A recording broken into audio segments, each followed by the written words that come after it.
Okay, so I'm going to make this as quick as possible, and I'm going to wrap this up because my body is just literally hurting itself thinking about this episode. There's something I wanted to bring up about episode 2 again because I mentioned it in episode 1 and forgot to follow up on it.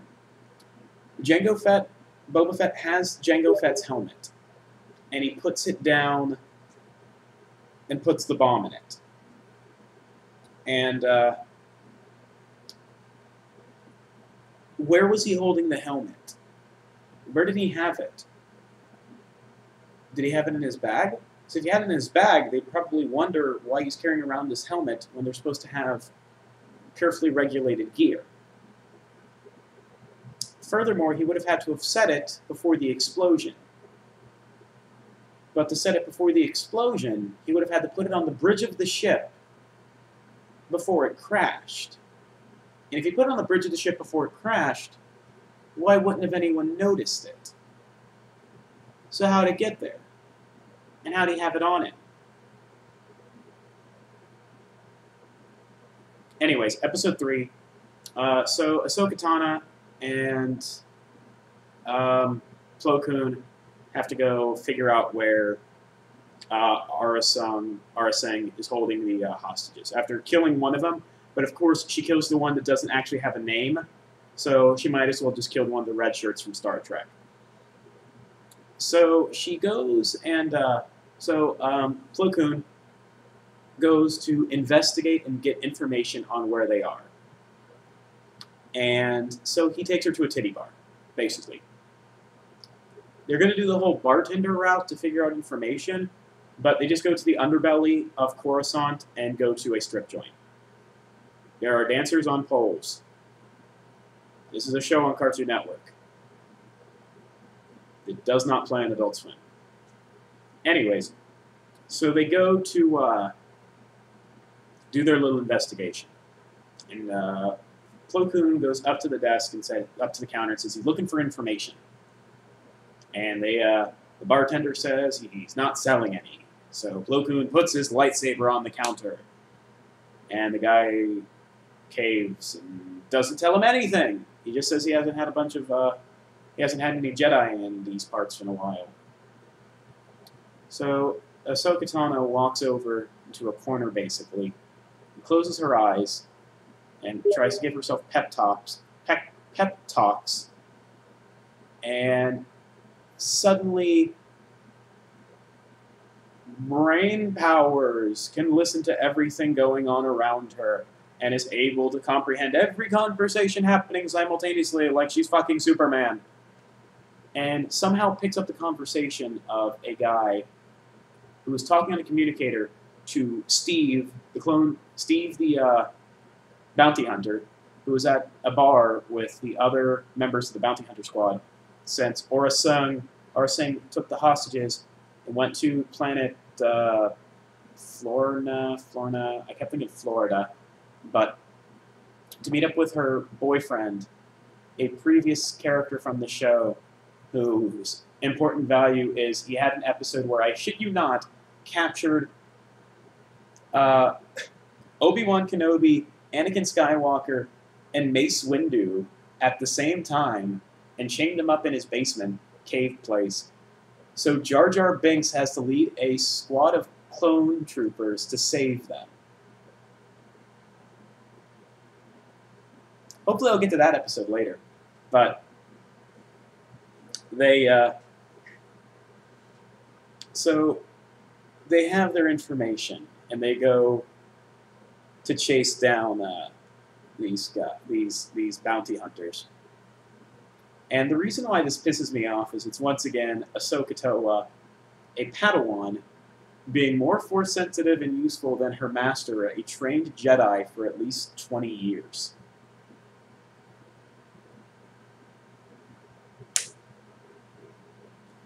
So they go to the planet, and they eventually find them. They're walking towards the bar, and the boyfriend walks up and tells them that they're waiting inside to ambush them or do their negotiation or whatever. And he says he's telling them this because he doesn't want them to He doesn't want them to think that he's a part of this, that it's between them. Okay, fine. So they go in, and sorry, and she says it's a mistake for them to not send the actual Samuel L. Jackson, Mace Windu. So Boba jumps out of the shadows and points a gun in the back of Plo Koon's head. And the wise Jedi Master, who sounds like Master Yi from League of Legends, says that he's already won, or some other Lelouch style went exactly as planned. Anyways, and Ahsoka Tano rushes in and places a lightsaber behind the neck of Aurra Sing, who I would like to remind everyone, since this isn't brought up in the episode, was a Jedi Padawan. So she is Force-sensitive as well. And at one point wielded a lightsaber. And I'm pretty sure went to the dark side. But I digress. I'm digressing the fact that she would be Force-sensitive, should have known this was coming, etc., etc. Oh, before I go on, there's something about Aurra Sing that just flat out pisses me off. And it's in her character design.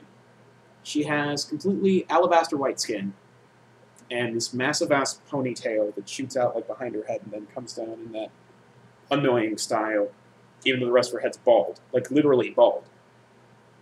So the only way for that ponytail to grow is if it literally came out of all the hair was just in that portion on the back of her head. But that's not the annoying part. The annoying part is she has an antenna coming out of her skull.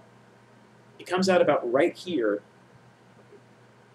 goes straight up, and lets her basically communicate through radio. And it's so annoying looking. Like, once you see it, and you will since I brought it up, and the fact that they highlight at one point, it is the only thing you will look at when she's on screen. You will stare directly at it the entire time. It's just so unsettling looking. So they, Aurra Sing jumps out of the way and escapes, and Ahsoka Tano has to chase her. And Plo Koon apprehends Boba Fett. And they have a speeder chase in a canyon. The problem is, because of how this scene is shot, it looks like they're having to chase at about 30 miles an hour. It's really the most boring speeder chase in the history of Star Wars. It's really that terrible looking. It's bad. The reason is the backgrounds have large features. So instead of seeing a lot of small things, just shoom, shoom, shoom, shoom, shoom right by. You see big stuff just kind of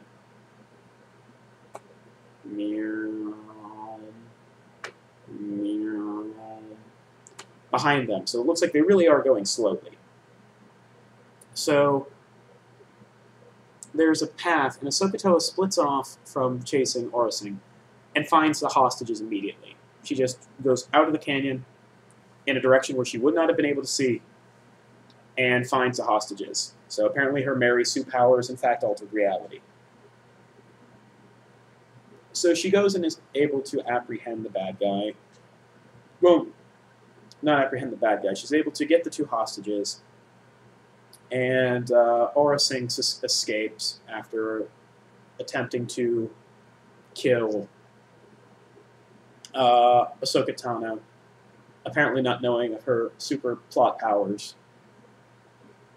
But she escapes. Slave One is incredibly grievously damaged. Oh, another thing. Aurra Sing shoots her blaster through the dashboard windshield of Slave One. She shoots just with a blaster through glass supposed to be able to withstand the pressure of space. She does it with no regard for her safety or anything like that. I guess she was assuming she could get a ship later from her boyfriend. But what if she couldn't? She just shot out the glass on the ship, so she cannot leave the planet. So she's stuck there on a planet where she just murdered a Jedi, and there's a Jedi Master there as well, and she has no real means of escape. Pretty sure she boned herself on that one. But anyways, apprehended, escapes, so she could show up in later episodes. Boba Fett is brought to Mace Windu, and he has a bit of a pout fest, saying that he knows he did bad things, but he can't let the injustice of his father's murder go on, and he can't live with it and can't deal with it. And then basically Mace Windu tells him he needs to deal with it, and the episode ends. Just anticlimactic, bam, ends. So bad. I cannot relate to you enough without you seeing these 3 episodes. How god-awful they are. It shook my faith in Star Wars, even after such atrocities as the Clone Wars movie and The Force Unleashed 2. I don't know how they get away with this. It's awful. I don't know how the show keeps getting renewed. This is one of the worst things I've ever seen. And it just completely disregards some of the most basic aspects of Star Wars. Just damages completely accepted rules in favor of making this shitty TV show. And a lot of the fans and critics, well, they just deal with it. They just say, okay, it's a TV show. They're not going to regard how unnecessarily overpowered Ahsoka Tano is, or how much they just completely lore-raped one of the most important characters, or one of the most, not important, but interesting and mysterious characters in all of Star Wars. They just leave it. They just do it. They don't even care. And we let them do it. We let them do it by continuously watching this show. We should... This is on us. This is on us almost as much as it is on the people who made this show. And by the way, George Lucas, if for some strange reason you're watching this, or any of the people who worked on this show, I have something special to say to you all personally. So let me bring it up here. I wrote it down.